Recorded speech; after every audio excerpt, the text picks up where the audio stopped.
Did you manage to get through all of the dumpster fire that was 2020 without learning to use Zoom? Are you now stuck teaching a spring semester class online or finally joining one of those Zoom game nights your friends have been pressuring you about for months? Then this video is for you. Hi, my name is Dr. Benfinio. I'm here along with Abby, Elmo, and Mr. Fuzzybottom. And in response to the COVID-19 pandemic last year, I made a ton of YouTube tutorials for people who were suddenly thrust into teaching or learning online using Zoom.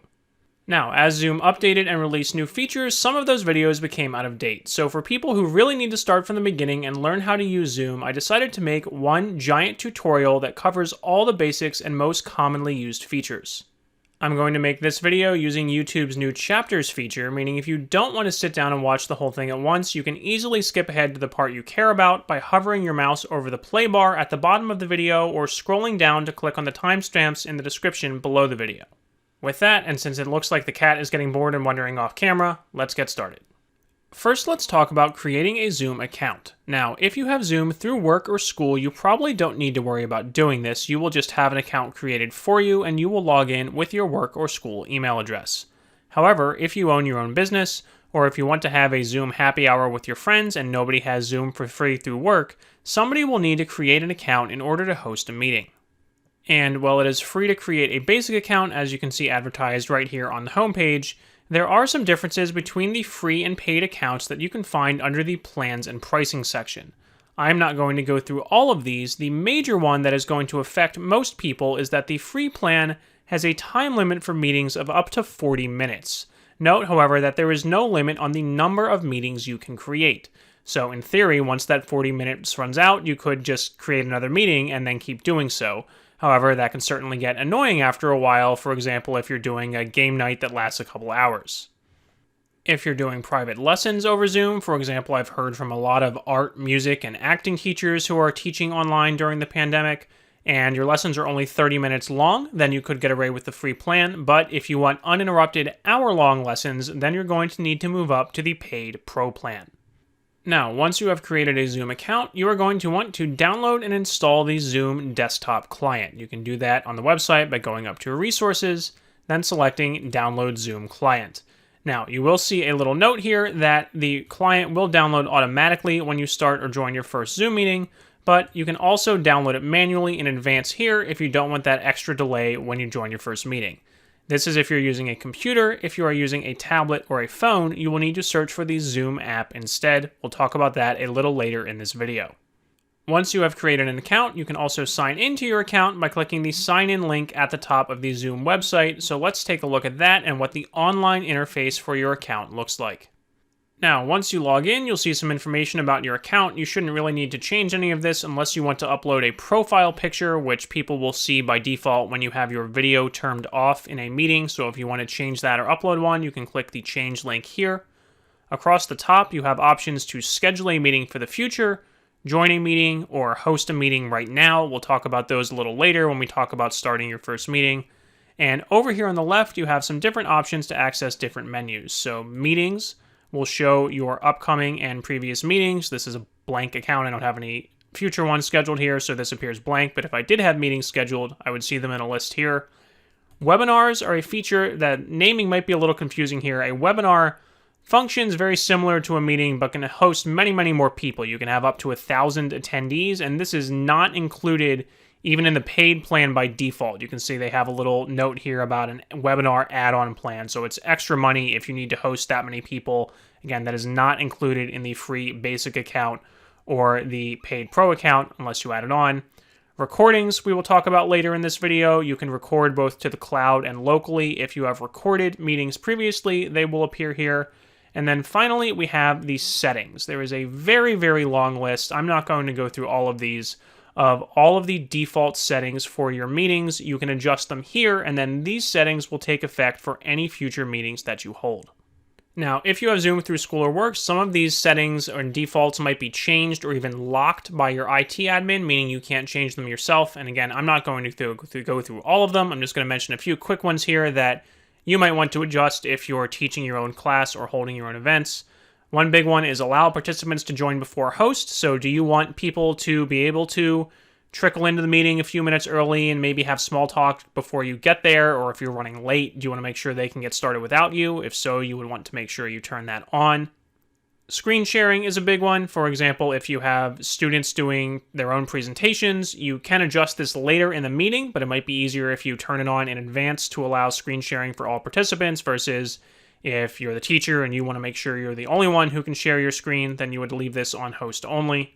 Annotations and the whiteboard, which we'll talk about later. Do you want people to be able to save image files of what you're drawing on your screen? Do you want to be able to use breakout rooms? There's a bunch of other features, some of which we'll talk about more later in this video, but again, I'm not going to go through all of these. If you want to, you can take the time to scroll through and decide what you want to turn on and off, but in general, you should be okay with the defaults if you're just getting started.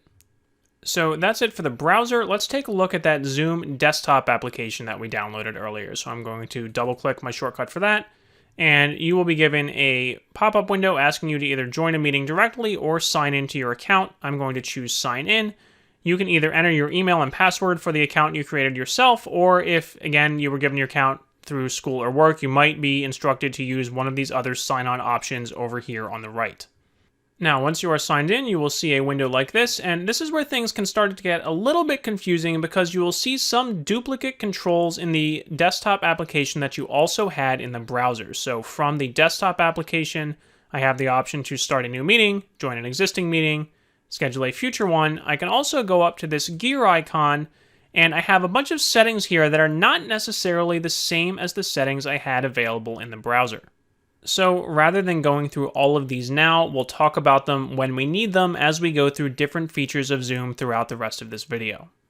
So now that we've gone through account creation and looking at some of these settings you can adjust in Zoom, let's talk about joining a meeting. After that, we'll talk about starting your own meeting.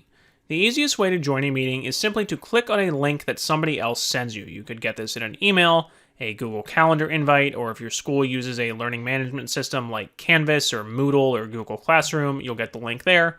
You don't even have to open Zoom in advance. All you have to do is click the link and Zoom will open automatically. Click the link, you'll get a browser pop-up asking for permission to open Zoom meetings. Click Open Zoom Meetings, and then Zoom will open on its own. You'll get a pop-up window asking if you'd like to join with your video on or off. So if you'd like to join with your camera on, you can select Join with Video. If you want to join with your camera off, select Join without video. I'm going to join with video for now. You'll notice I had terrible lighting there, which we'll talk about later in the video. And in this case, you'll see that the meeting host has the waiting room activated. So it says, please wait, the meeting host will let you in soon. I'm not actually directly into the meeting. Again, we'll talk about this feature from the host's perspective in a little bit. But think of this like just being put in the physical waiting room outside a regular meeting before you are admitted to the main room and you can talk to everybody else. So one of the annoying things about this is that there is no way to message the host. So if the host leaves this on by accident and you get stuck in the waiting room, there's really no way for you to communicate with them unless you have something else like email or a phone number to reach them. You're just stuck here. You can't message anyone. What you can do while you're waiting, though, is test your computer audio. We'll talk about that later. Make sure your microphone's working and everything's ready for the meeting. Then, once the host admits you, you will be let into the meeting. When the host admits you, you'll see that little connecting screen. Then you will get this option to join with computer audio or test your speaker and microphone first. I'm going to select Join with Computer Audio. So here I'm in the meeting. You can see I have terrible lighting. I'm violating the number one rule. I have a bright light on behind me and no light in front of me. We're not going to talk about the actual meeting interface yet. I'm going to back up and show other ways to join a meeting or host your own meeting. So if you don't want to cover that, again, remember you can look at the play bar or the description below the video and click on those links to skip ahead to the part of this video where we'll cover the actual meeting controls. Now, again, let's back up and look at different ways to join a meeting. Let's say that for whatever reason, you don't have the link to join, but somebody sent you a meeting ID. You can then join that meeting either by clicking the Join button from the Zoom desktop app, or again, there are some duplicate controls between the desktop app and the browser. You can go into the web browser and click the Join a Meeting link at the top. Either one of those options is then going to prompt you to enter the meeting ID. So you type in the number here. You have options to avoid connecting to audio, turn off the video, and enter your name as you want it to appear in the meeting, then select Join. Now, when you do that, if the host has also set a password for the meeting, you will be prompted to enter the password after you enter the ID.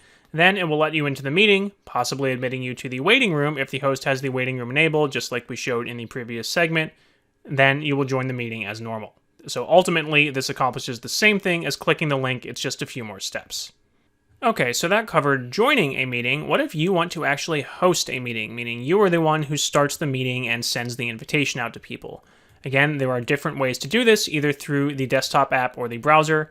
If you just want to start a meeting right this minute, you're having an impromptu meeting with your friends, you can just click the New Meeting button. And again, you can do the same thing in the web browser if you go to Host a Meeting up here at the top. So I'm going to show this through the desktop application. I'm just going to click New Meeting, and voila, it's going to start the video right away. You can see I've kind of fixed my lighting here, although I have a bit of a yellowish tint to it. Again, we'll talk about that more later. I'm going to click Join with Computer Audio, and okay, I've started a meeting, but nobody else knows about it, and I am the only one in it. If you want to now send the invitation to people, this is kind of hidden. Go up here to this little green shield icon in the upper left, click on that, and you will see the invitation link, which you can then copy and text or email or whatever out to people. So if you want to host an impromptu meeting, this is pretty easy to do. Just click Start, copy this link, and send it to people. Now, what if you'd like to schedule a meeting in advance? For example, if you have a one-time meeting with someone next week, or if you're teaching a class and you have a recurring meeting every Tuesday and Thursday for an entire semester, how do you set that up? Again, there are two different ways you can do this. You have the desktop application, which has the schedule button, and the web browser, which has the schedule a meeting option at the top. So if you go to the desktop application, click schedule, it will let you give you a title for the meeting, select the start time and the duration. Don't worry about the duration too much. It's not going to kick you out after this time is expired. That's just the amount of time it will show up on calendar invites.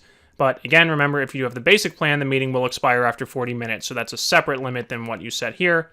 You can choose to generate a new meeting ID automatically or use your personal meeting ID. I have mine grayed out here, but if you're always going to be meeting with the same people, think of this kind of like your Zoom phone number. They can always just punch this ID in to join your meeting as opposed to needing a new one for each meeting.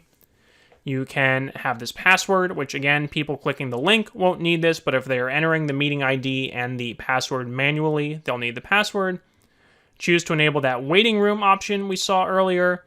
Set some defaults for whether the host and participant video are on or off.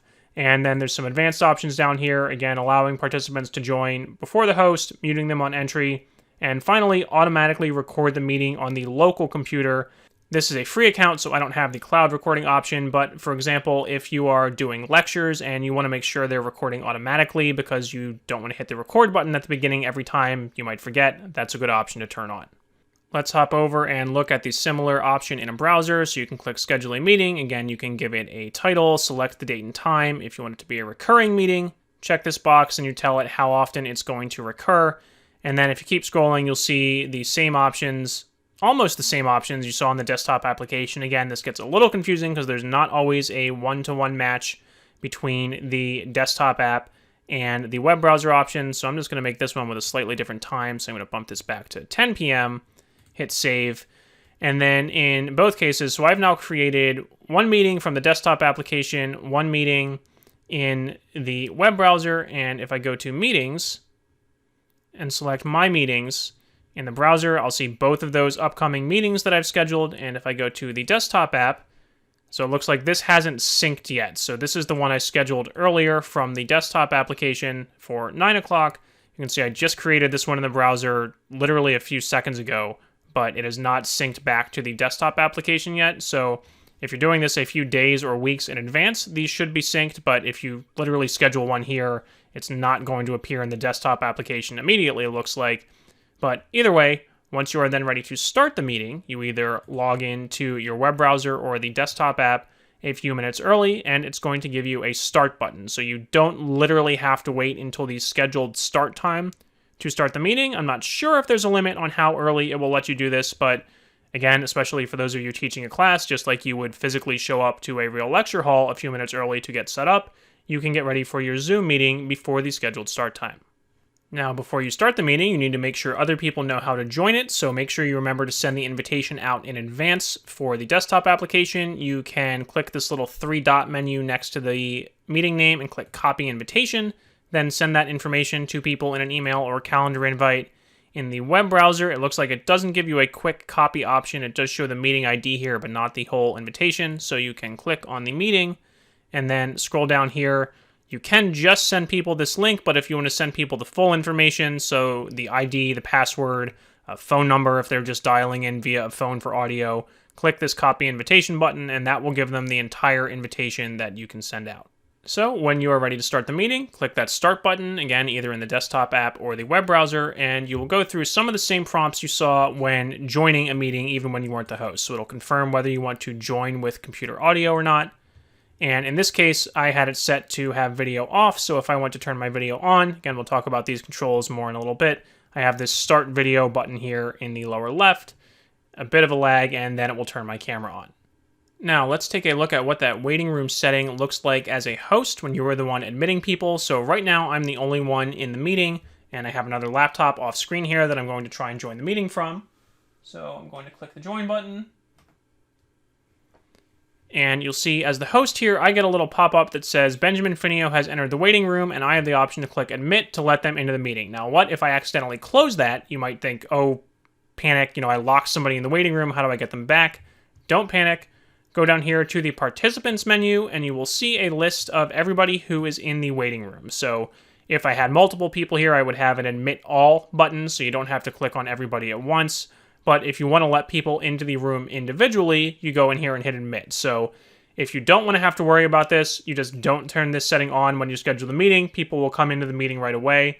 If you want to let people in one at a time, for example, you're holding office hours and it's kind of like having people physically waiting outside your door in your real office and you only let them in one at a time. Or if for security purposes, you really want to verify names before you let people into a class or an event, then you can admit them one at a time. So I'm going to hit admit here. And then the other person would have to confirm, there we go, how they want to connect to audio. So you see it's Benjamin Finio is connecting to audio because I haven't selected that setting over on the other computer. But once I do that, I'm going to get some weird feedback because I have two microphones on in one room. And if I turn my video on here, you get to see my messy office and me from two different angles. So there we go. All right, so congratulations. You have either started or joined your first meeting. Now what? Number one problem in Zoom meetings, people cannot hear each other. It is time to make sure you are not muted and to check your audio settings. Now, to check whether or not you are muted, go down to the mute icon in the lower left. To mute yourself, click on that, and it will give a red line through it. To unmute yourself, click on it again, and you should see this little green thing bouncing up and down as you're talking. Now, in general, it's good etiquette to mute yourself if you are not talking, especially if you're working from home and there's background noise, or if you're outside and there's wind or anything like that. But if people aren't saying that or saying they can't hear you, number one thing to check is to make sure you're not muted. Now, if they still can't hear you, then you need to check, if you can't hear other people, you need to check your audio source settings. So click the little up arrow next to the mute icon here, and make sure you have the correct microphone and speakers selected. Now, if you are just using a laptop with a built-in microphone and speakers, this probably isn't an issue. But if you have any peripherals connected, so headphones, a USB webcam, any of that, you might have the wrong thing selected here. For example, maybe you left your headphones plugged in, the sound is playing through the headphones, but you're not wearing them, so you're expecting sound through the speakers and you can't hear anyone. There's actually nothing wrong. Zoom is just playing the sound through the headphones and you're not aware of that. So double check both your microphone and your speaker options here. You also have a test speaker and microphone option in the menu. So when you click that, Zoom is going to ask you if you hear a ringtone. That's going to confirm whether the problem is on your end or somebody else's end with the audio. And then it's going to ask you to speak and pause, and it'll play it back to you if your microphone is working. So if you can't figure out if the audio problem is on your end or somebody else's end, everybody should use that check audio setting. Now, right next to that button for the audio controls, you have the button to start and stop video. So if you have a panic moment and you're working from home and realize that something is appearing on the camera that you didn't want other people to see, you can go ahead and click stop video. It will just show them your name, or if you have a profile picture uploaded, it will put your profile picture here. To start your video again, click start. However, notice that there is a great option for people working from home with a messy background like myself. You can set a virtual background, so it will act kind of like a weatherman green screen where Zoom will put an image behind your head and do its best to just crop out your head and hide whatever is behind you. Now, this option might not be available or might not work very well on some older devices, but on relatively new computers and tablets and even phones, it should work. You can access it by clicking the little up arrow next to the Stop Video button and select Choose Virtual Background. This will come up and then give you an option to select from several pre-existing images or even short video clips, or you can click this little plus icon to upload your own. And again, you will see this is not perfect. It kind of does its best to crop around your head, but if you're moving your hands around or your hair is kind of sticking out or something, it might not do a great job, but it does a reasonably good job hiding everything that's behind you. So once you've selected one, you can simply close this window and then it will keep that for the rest of the meeting until you change it. Now, in addition to the virtual background, there are also what they call video filters. So these are mostly things that will either put a filter over the entire video, kind of changing the tone or the color of the entire thing, or putting a border around it, or something like a Santa hat. Since I'm filming this in early January, we have a holiday theme. Now, the video filters are separate from studio effects. So you can click on this, and this is more kind of makeup and appearance adjustments. So you can give yourself different eyebrows. You can give yourself a mustache or change your beard. You can even change your lip color.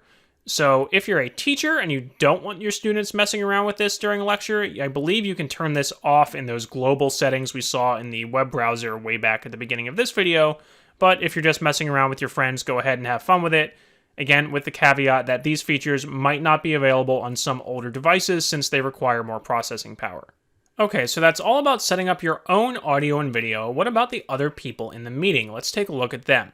So by default, Zoom has gone to one of its two main views here. This one is called Gallery View. So it shows you a gallery of everybody in the meeting with an equal size thumbnail.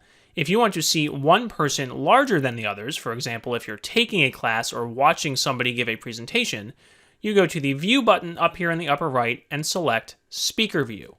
Now, by default, Zoom is going to do its best to detect the microphone of whoever is talking. It calls that person the active speaker. It's a little wonky right here now because I'm filming on 4 devices in one room and I have microphones on the other computers muted, so it's kind of confused as to who's talking. But if I was in a normal meeting and different people were talking, it would swap who it was showing in this large view here while showing everybody else over here in these tiny thumbnails. Now, there's another factor to consider. Right now, I am in full screen view. That means that Zoom is taking up my entire window. You see when I move my mouse to the bottom, I don't get the Windows taskbar. I can't access my other programs. And it has put everybody else in this little floating window of thumbnails that I can drag around. If I go up to the View option and select Exit Full Screen, this is going to change. Now, for some reason, it likes to unminimize the window when I do that. I'm going to maximize the window again. Now everybody else is docked at the top, so I don't have a separate floating window, and I still have the main speaker view panel here. So again, different things you can toggle up here. You can switch between speaker view and gallery view, and you can turn full screen view on and off. I personally am not a fan of full screen view. I think that little floating window tends to confuse people, so I'm going to leave that turned off, and then we're going to talk a little bit more about controlling who you see in speaker and gallery view. So if for whatever reason people are talking over each other, or Zoom is not doing a good job detecting the right person, or if you're teaching a class, you want to make sure people see you. A student is giving a presentation, you want to make sure that people just see that student and not somebody else big in speaker view. You have the spotlight feature. So the spotlight feature is only available to the host, not to meeting participants. You can right-click someone and select Spotlight for Everyone. That is going to make the person you have spotlighted big in speaker view. It won't do this if the other person is still in gallery view, so you cannot force people to choose between gallery and speaker view, but if they're in speaker view, then it will make the person you've spotlighted big for them. There is also now a multi-spotlight feature. Now, this is another new feature people were asking for. You only used to be able to do this with one person at a time, but for example, if you have 2 students doing a group presentation, you can now right-click a second person and select Add Spotlight. You can also replace Spotlight, so you see that option there, right-click someone, replace Spotlight. You can swap people in and out, although it's a little weird there, so that just replaced both of them as opposed to just swapping one person. So now if I wanted to say Add Elmo back in, I'd have to go back to Add Spotlight. So you can figure out whatever combination you want there to make sure that, again, if you have students doing a group presentation, you want to spotlight 2 people, that everybody else can see them large in speaker view.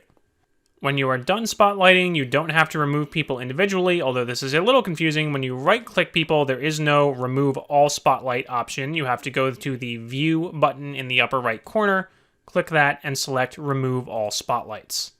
Now, the spotlight feature is different from the pin feature, and this is where things can start to get a little confusing with the hierarchy between hosts, co-hosts, and regular meeting participants. We'll talk about that a little more in a minute. So, only hosts and co-hosts can spotlight people, and when someone is spotlighted, they are spotlighted for everyone in the meeting. And individual meeting participants, meaning those who don't have host privileges, cannot override a spotlight. So for example, if I, as the host, spotlight Elmo for everyone, then Mrs. Stegosaurus and Abby cannot override that spotlight and pin somebody else. However, if I remove Elmo's spotlight and only pin Elmo, then Elmo is only pinned for me. Mrs. Stegosaurus and Abby still have the ability to pin somebody else to their own speaker view.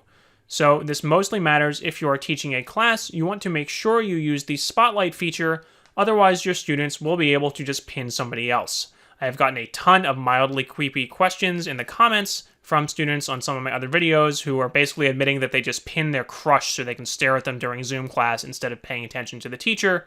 So again, make sure you use spotlight and not pin if you're teaching. Now, let's switch back to gallery view and talk a little bit more about that. So if you want to see everybody in the meeting equal sized instead of one or several people larger than everybody else, switch back to gallery view. That will show everyone equal size, and you notice now when I mouse over people's profile pictures here, my mouse pointer changes to a little hand, so I can click and drag to rearrange people if I want to. This was another feature people were asking for a lot last year, so if you're a teacher and you want to put your students in alphabetical order or have assigned seating of sorts, you can do that. Again, this option is only available to hosts. I'm not sure about co-hosts. Regular participants cannot click and drag to rearrange people.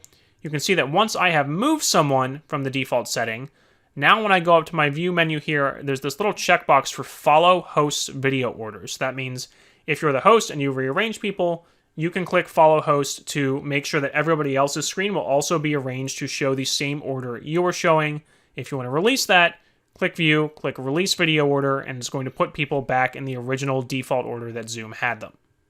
Now, I've been talking a lot about hosts, co-hosts, and participants without really explaining what that means, so let's talk about that a little more. The host is the person who creates and starts the meeting. A co-host is a person you can add who has many of the same privileges that a host does during the meeting. Regular participants, for example, if you're teaching, are students who would attend the class who don't have administrator privileges during the meeting and can't do things like kick somebody else out or mute them. You can see who the hosts and co-hosts are by clicking the Participants button at the bottom of the window. So, for example, if you're a professor teaching a class and you want to add a TA as a co-host to the meeting to help moderate the chat and things like that, you can do that by finding their name, clicking the More button, and then selecting Make Co-host. Or if you have to leave for some reason and you want somebody else to take over for you as host, you can click More and then select Make Host. While we're here in the Participants tab, let's talk about the nonverbal feedback feature. Now, this is a really good example of what I mean about how it is confusing about where to access different Zoom settings and what you can and can't change during the meeting. So, normally, if you have the setting enabled, there are some options here for students to raise their hand or answer yes, no to questions that you ask, and then it'll show icons next to their name. This is a very quick way to do informal polling, since you can't easily hear students or maybe see them physically raise their hand depending on how many people you have on camera. That's very convenient, but for me it was turned off by default, and when I dig around in the in-meeting settings, I cannot find an option to turn it on anywhere. I went into my web browser settings to look for the nonverbal feedback feature, so here I am in the web browser, I go to my settings, I'm going to search for nonverbal feedback, and I turn that setting on, but then that doesn't update real time in the meeting. To turn it on, I'm going to have to start the meeting over. So sometimes there are some annoying settings where if you forget to set it before the meeting, you can't actually change it during the meeting. So in this case, I'm going to close this meeting, restart, and then hopefully that new setting will take effect. And I just noticed that my phone battery died, so it looks like Abby is going to join Elmo for the remainder of this meeting. Anyway, now I have started a new meeting. I've changed that nonverbal feedback setting. Now, when I go to the Participants tab, I'll see a bunch of buttons across the bottom that were not here before. So when you have this enabled, as the host, these buttons will also be there for the participants. Strangely enough, the host does not have a raise hand button, so the other regular participants have a little raise hand button here. When they click that, you will see a little hand pop up next to their name, so this is a good way to monitor if a student has their hand raised because they want to ask a question. Again, if it's difficult for you to physically look at all those little thumbnails to look for somebody raising their hand. You can also ask something like a simple yes/no question, and people can select yes or no, and it will also give you a little tally total of how many people have selected yes or no above the numbers here. They can also give you additional feedback like go slower, go faster. They can applaud, thumbs up, thumbs down, need a coffee break, that sort of thing. And as the host, you can reset all of those. So if you asked a question 5 minutes ago and people forgot to clear their own answer, you're about to ask a new question, you would go in and hit clear all to make sure you're getting a new count for the most recent question and not accumulated ones from previous answers. Now, note that this nonverbal feedback option is different from what Zoom calls reactions. So honestly, I think this is a little confusing how you can give thumbs up or applaud in two different places.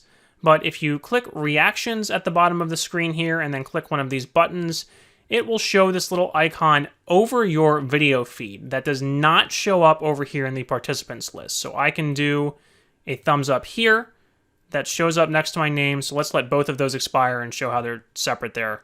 So you see the little cartoon thumbs up over my video here disappeared. I have a permanent thumbs up next to my name until I remove it. So I can either clear that or select something else. I'm going to change it to yes. But if I clear all of those and click thumbs up over here, again, that's just the video. It doesn't show up to next to my name. So that's more if you just want to applaud. Whoops, wrong button. I did not want to start StarCraft. Let's try that again. If I just want to applaud for somebody or show a heart or whatever, then you click the button here. If you're doing more kind of polling the entire class, you want to use this nonverbal feedback feature over here. Now, next, let's talk about the text chat feature. Whether you want to use this at all kind of depends on your use case. So you can access the text chat by clicking the chat button down here at the bottom. It will kind of split this little sidebar with the participants window. So if you want to close the participants window to give kind of a full length chat here, you just click the participants button again. It's going to close that. Now, as the administrator, you can individually message people or message everyone, and then you can control those settings for everybody else. So you can change who participants can chat with. You can turn chat off completely, set it so they can only chat with you, set it to everyone publicly, or everyone publicly and privately, so they can also send direct messages to each other. So many times, if you are a teacher, you might want to lock this down. Again, you can't stop your students from texting each other or using some other messaging app outside of Zoom, but if you don't want them to be messaging each other directly from within Zoom, you might want to either set this to host only or set it to everyone publicly so everybody else will see whatever they type. Okay, we're getting there. We have finally covered most of the main controls in the meeting interface. So if you were skipping ahead and picking up halfway through this video, we've talked about muting, video controls, virtual backgrounds, the participants and chat windows, and the different view controls. Let's talk about something else that's very commonly used in meetings, especially if you are teaching, the share screen feature. So if you have a PowerPoint or program or something else on your computer that you want other people to be able to see, you need to use the share screen button. If you have students giving presentations, I talked about this way back in the settings at the beginning of this video, you'll need to make sure screen sharing is enabled for other people. So you can do that by clicking the little up arrow next to the share screen button.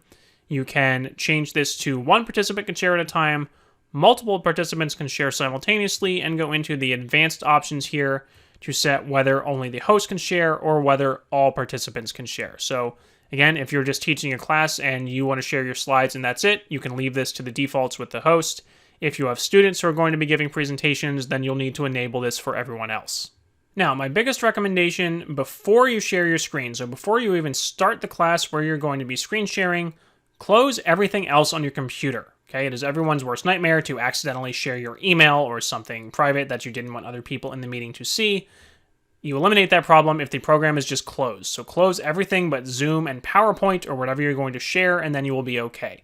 Click the share screen button, and that's also going to make your life a lot easier because you won't have as many things to pick from here. So if you're one of those people who leaves a million programs open on your computer and never closes anything, it's going to be hard to kind of scroll through here and find the program you actually want to share.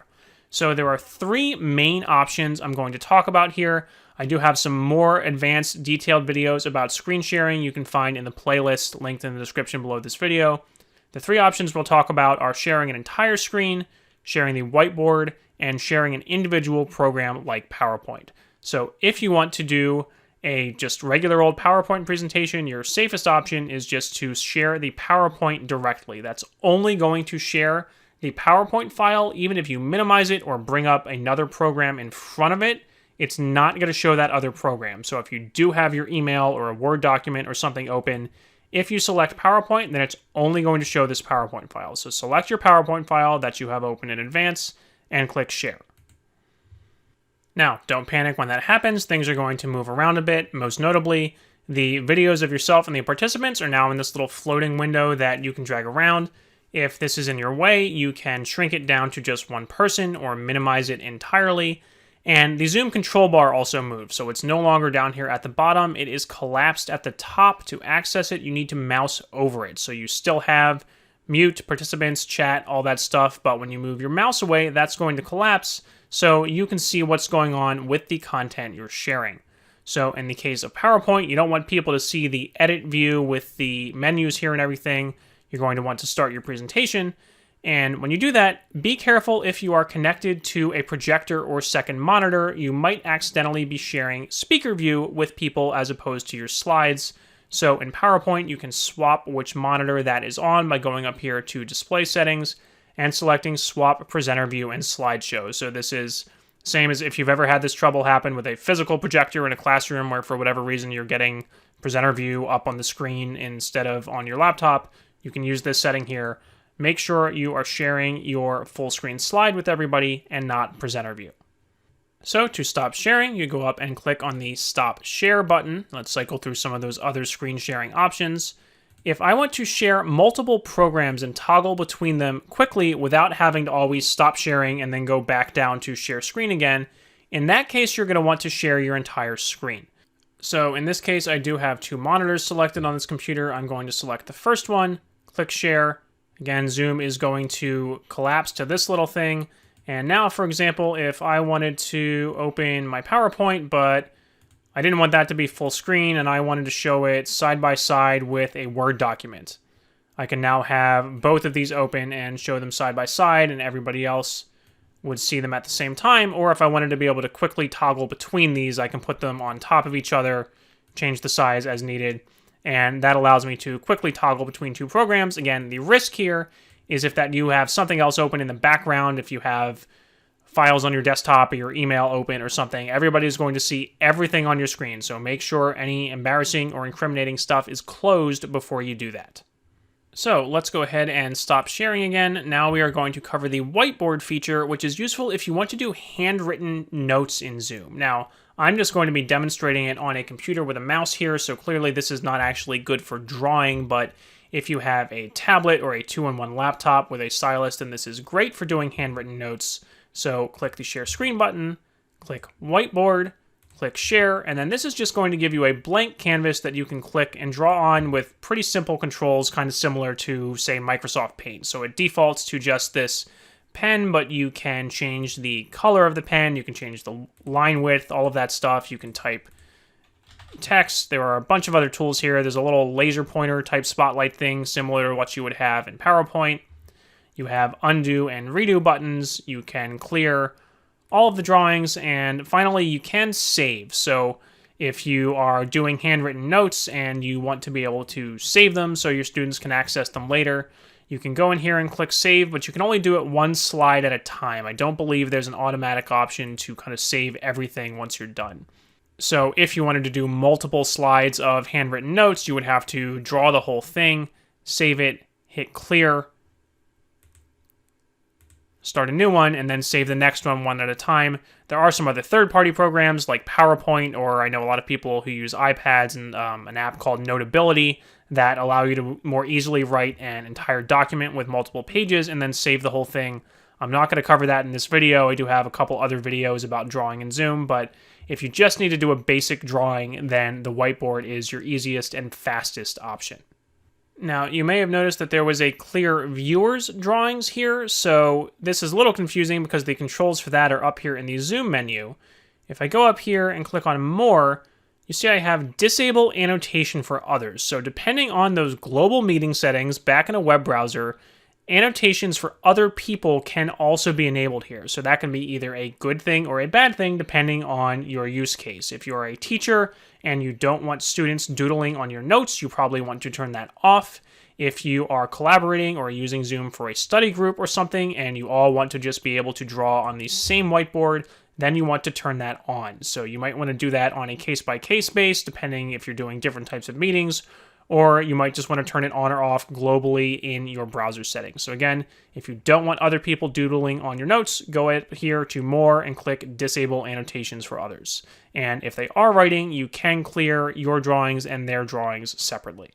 Now, finally, note that that annotation option is not just available with the whiteboard, it's available with any shared screen mode. So for example, if I go back to just sharing my entire monitor, I still have an annotate option up here that is going to pull up a toolbar that is pretty much identical to the whiteboard feature, and I can use that to draw on my screen here, but note that this is kind of locked to the screen, so I'm not drawing in Word. If I cancel that, I can now drag Word around, but you see these lines are in a fixed location on the screen. So the Zoom does not know that I tried to draw in Word or tried to draw in PowerPoint there. So if you are, collaboratively reading a document or a PDF or something, and then you scroll, where you drew on the screen is not going to stay where you drew in the PDF. But again, if for whatever reason you need to annotate a website or some other program or do that collaboratively with other people, you can do that with other screen sharing modes.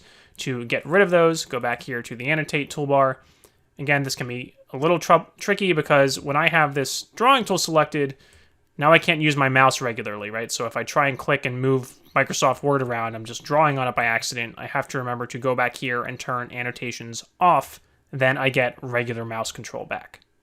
Oh, looks like my laptop battery died, so we're down to just me and Mrs. Stegosaurus for now. There's one more major feature I want to talk about in detail in this video, and that is breakout rooms. So this is a feature that is useful if you want to have students do small group work during a lecture, or if you're having a social event like an alumni reunion mixer and you want to be able to break people up by class year. It puts people into smaller sub-meetings within the meetings where they can only see and hear other people within the same breakout room. So this makes it easier to have smaller groups and more intimate conversations as opposed to just having 30 or 100 people all trying to talk over each other. However, this is another one of those annoying settings that you need to remember to enable before the meeting. So if it is enabled, you will have a breakout rooms button down at the bottom here. You see I do not have that button. There is no option to turn it on once the meeting is already started. So we're going to go back into the web browser, turn breakout rooms on, and restart the meeting. So here I am back in those web browser settings we saw at the beginning of the video. Way down here in the advanced meeting settings, I have an option for breakout rooms. This was turned off for me by default. I'm going to turn that on, then go start a new meeting. All right, we are back in a new meeting, and now we have a breakout rooms button at the bottom. When I click that button, you will see that there are 3 different options to assign breakout rooms. You can assign the rooms automatically, which as far as I know means Zoom will just do it randomly. You can assign them manually, meaning you will pick and place who is put into each room, or you can let participants choose the rooms. So you select the number of rooms. If you choose assign automatically, Zoom will try to distribute everybody evenly. If you want to assign manually, you can make them lopsided. You could put 10 people in one room and 2 people in another if you wanted to. And then again, if you let participants choose, it'll just let them pick where to go. So in this case, I'm going to say I'm going to create 2 breakout rooms, click assign manually, then I'm going to click the create button. You'll see that it is going to open room 1 and room 2 here. And if I click the assign button, it will let me add people to each room individually. So see, I'm going to put Abby and Elmo in room 1 and Mrs. Stegosaurus in room 2. Now, this would be probably better if I had more people in this meeting, but I only have so many computers and daughter's toys to steal. But if I had more people and more rooms, I could just have a list here where I have, a few people in each room. For example, if you're breaking students up into groups of 4 or 5 to work together, you can also move them around by clicking the move button. So say I move Abby and Elmo to room 2, now there's nobody in room 1. Or if I move them back to room 1, I can exchange them with Mrs. Stegosaurus in room 2. I think you get the idea. Once you've arranged everybody there, you have some options. So you can go back to allowing participants to choose the room. You can allow them to come back to the main session. If you turn that off, they'll be stuck in the breakout room until you close the breakout room. You can select automatically move people to the breakout room. So if you don't select that, then when you open the rooms, they will get a prompt asking them to join the breakout room. If you want to force them into the breakout rooms, then make sure you click this button. You can set them to timeout automatically after a certain amount of time. And then finally, when you close the room, it'll give everybody a warning. This is a good idea because otherwise you could just cut them off mid-sentence. So if you close the rooms abruptly without this warning, then they might not be able to wrap up their conversation. If you leave this checked, then it will give them a little 60-second countdown timer to know that it's time to wrap up and come back into the main room. So let's see what happens when I click Open All Rooms. All participants have been invited to join breakout rooms, and since I had that option set to have them join automatically, they were sent into those rooms automatically. I am left all by myself back in the main room. Now, one of the problems that comes up with breakout rooms is communication between the rooms. So if you're teaching in a physical classroom and students are working together at tables, then you can still just use your teacher voice and project and talk to all of them at once. Or if you have something up on the blackboard or on the projector, they can all still see it. That is not the case when you use Zoom breakout rooms. So the chat does not go to the breakout rooms. Each breakout room has its own chat, and things get a little wonky in terms of what was said previously in chat and what gets carried over to the breakout rooms. The same thing applies to screen sharing. So if you share your screen, it's only going to go to people in the main meeting room, which in this case is just me. It's not going to go to the breakout room. So this creates a couple logistical problems that you need to figure out in advance. So if you do have a document or something students are going to need to be working on, you should share that separately as an attachment they can download or slides they can view or something, as opposed to planning on sharing your own screen. And if you do want to communicate with them, you can go back here to the breakout rooms button, and there's a broadcast message to all option. So you can click here and say, I'm going to type in a message, 5 minutes left. And then that message will appear briefly for the participants in the breakout rooms, but it doesn't show up in the chat. It's just a little pop-up at the top, and it only stays there for a few seconds. So in my opinion, that's not a great way to communicate. Again, if you're trying to manage students and tell them how much time is left, or make announcements or have back and forth chat, if you want to talk to them directly, you need to join their breakout room. So you do that by going to this breakout room button and selecting join for the room you want to go to. So I'm going to do that, click join, confirm yes. It's going to give you this little loading icon that you are joining room 1. And now I am in the breakout room with Mrs. Stegosaurus, so we can see and hear and chat and share screen and everything just like we would in a normal Zoom meeting, but Abby and Elmo in the other room cannot see or hear anything we're doing. So this works if you want to cycle around to check in on students as they're doing breakout rooms, just to make sure they're actually working. I've definitely heard a lot of reports from people who had to teach large lecture classes online that they would come into these student groups and just everyone would have their cameras off and nobody would be talking.